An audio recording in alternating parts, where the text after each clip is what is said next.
মির্জাফরের বংশধরেরা কেমন আছে এই ভিডিওটা করি। 6 মাসে আমার সাবস্ক্রাইবার ছিল মাত্র 96 জন বা 94 জন। একদিনে আমার সাবস্ক্রাইবার হয় 68,000। আসলে সবচেয়ে মোড় ঘোরানো কন্টেন্ট ছিল আমি যখন মুর্শিদাবাদে যাই, মির্জাফরের বংশধরেরা কেমন আছে এই ভিডিওটা করি।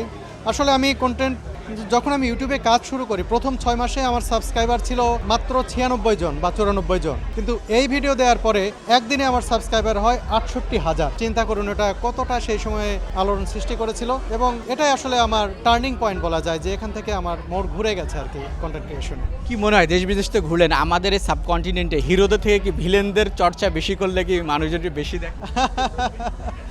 আসলে আমরা মনে হয়